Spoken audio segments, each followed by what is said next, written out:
ગુજરાતનો આવાજ।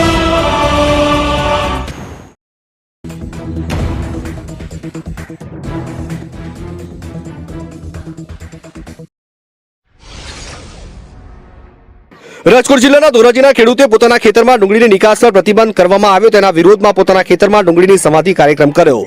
કેન્દ્ર સરકાર દ્વારા ડુંગળીની નિકાસ ઉપર પ્રતિબંધની જાહેરાત ઘણા દિવસોથી કરી દીધેલ છે, ત્યારે સમગ્ર દેશ અને ગુજરાત હોય કે સૌરાષ્ટ્ર હોય, ડુંગળી પકવતા ખેડૂતોમાં રોષ વ્યાપી ગયો છે। કારણ કે આ ડુંગળીની નિકાસ બંધ થવાથી ડુંગળીના ભાવ ઘટવા લાગ્યા છે અને રોજે રોજ દિવસે ને દિવસે ડુંગળીના ભાવ તળિયે જઈ રહ્યા છે। ત્યારે ડુંગળીની નિકાસ બંધ હોય, ડુંગળી પકવતા ખેડૂતો પાસેથી વેપારીઓ ડુંગળીની ખરીદી ઓછા માંગી રહ્યા છે અને લેવાલી પણ તળિયે જતી રહી છે અને ડુંગળી ખેતર પર પડી સડી ગઈ છે અને ડુંગળી ખેતરમાં રાખવા માટે ખેડૂતો મજબૂર બની ગયા છે, ભારે હાલાકીનો સામનો કરી રહ્યા છે। પોષણક્ષમ ભાવ ના મળી રહ્યા ત્યારે કેન્દ્ર સરકારની ડુંગળીની નિકાસ પર પ્રતિબંધ અને વિરોધ પ્રદર્શન કરી રહ્યા છે।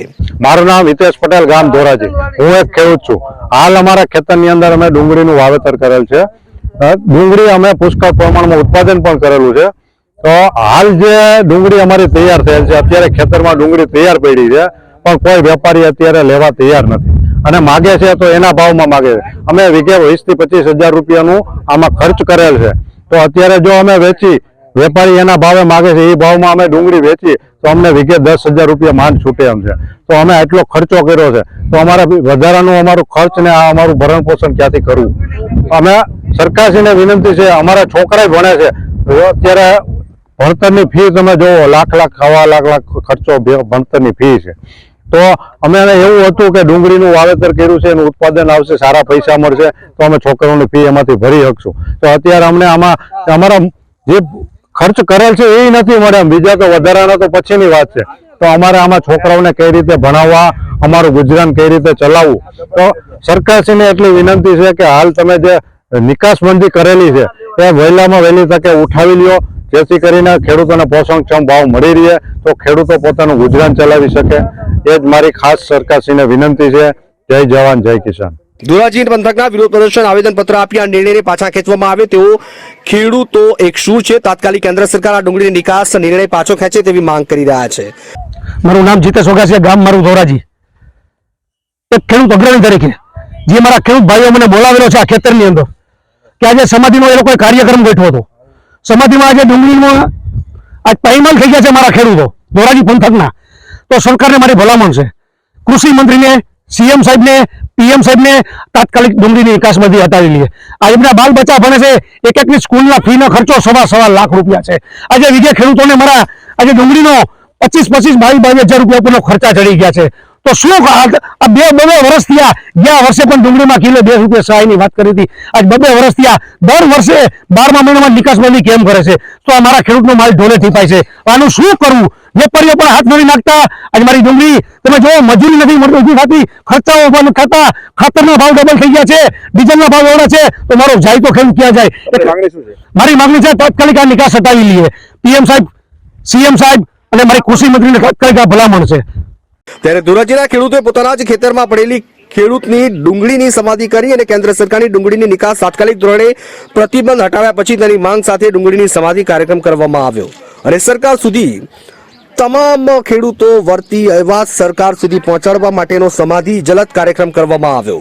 આજે અમારે કાર્યક્રમ ગોઠવ્યો છે અમે, અને આજે મારી ડુંગળી છે અને અમારે ન છૂટકો કાર્યક્રમ ગોઠવ્યો, કારણ કે અમારી ડુંગળી જે અમે વાવેતર કર્યો તે મોટી આશા એમાં કર્યું હતું કે ભાઈ અમારે છોકરા ભણે, કોલેજમાં ભણે છે, તો અમારે એને પૈસા એક-એકના હવા લાખ રૂપિયા ફી ભરવી પડે। તો અમારે 4 છોકરા ભણે છે, તો અમે ક્યાંથી કાઢીને અમે ફી ક્યાંથી ભરી હજી? તો આ ડુંગળીમાં અમે પડ્યા માટે પાટું છે। અત્યારે ડુંગળીનો કોઈ ધણી નથી। ડુંગળી અમે વાવી ત્યારે અમને ખર્ચો બહુ મોટો લાગી ગયો, માથે 2-3 માવઠા પડ્યા છે, વરસાદ પડ્યો છે, કમોસમી બધું, અને અત્યારે અમારે એની આવક કાંઈ વેપારીને કહી તો કોઈ વેપારી જોવા આવતું નથી, બરાબર? અને જલ્દી અમારે નિકાસબંધી હટાવી લ્યો અને એસપોર્ટ બાંધી ઉઠાવી લ્યો અને નિકાસબંધી છૂટ આપી દો। જે કૃષિ મંત્રીને અમે ભલામણ કરી છે, પીએમને ભલામણ કરી છે અને મુખ્યમંત્રી ભલામણ કરી છે, તમે અમારી આ થોડીક રાવ ખેડૂતને સાંભળો। ખેડૂત જગતનો તાજ છે, ખેડૂતથી મોટું કોઈ નથી। ભલે ખેડૂતને તમે નાનો ગણો, પબ્લિક નાનું ગણે, પણ ખેડૂતથી મોટું અત્યારે કોઈ નથી। જગતનો તાજ છે, જે પાલન પોષણ કરે બધા નાના મોટા બધા દરેકનું, એ ખેડૂત જ પૂરું પાડે, બાકી કોઈની તાકાત નથી. અને જો આ તમારે બધાને ખેડૂતને પેટે જલમ લેવો પડે, તમારે બધાને સસ્તું ખાવું હોય તો આ બધી સરકારને થોડીક અમે અવાજ કરી છે કે ભાઈ ખેડૂતને થોડોક ભાવ તો મળવો જ જોઈએ. ખેડૂત જે 12 મહિના મહેનત કરે છે, ટાઈટ તડકા રેડી અને બધી, ત્યારે અમે ઘેરે જઈએ તો છોકરા સુઈ ગયા હોય, પાછા આવી તો સુતા ઉઠે, બરોબર છે. તો અમે અમને કોઈ દેખતા નથી, ઓળખતા નથી. અમે એટલી મહેનત કરી ખેતરમાં, ખર્ચા એટલા કર્યા, દવા, ખાતર, મજૂરી મોંઘી. અમારા મજૂર બેઠા, મજૂરને મજૂરી આપવાની, મજૂર કે લાય લે તમારે આમાંથી આપવું. અત્યારે શું અમારી પોઝિશન છે એ અમને જ ખબર છે, અમારી વેદના એટલી છે. ધોરાજીના ખેડૂત આગેવાન જીતુભાઈ વગાસિયાએ પણ ધોરાજીના ડુંગળી પકવતા જે ખેડૂતો છે એમને આ સમાધિ કાર્યક્રમને સમર્થન આપ્યું હતું. ધોરાજીથી અલ્પેશ ત્રિવેદીનો રિપોર્ટ.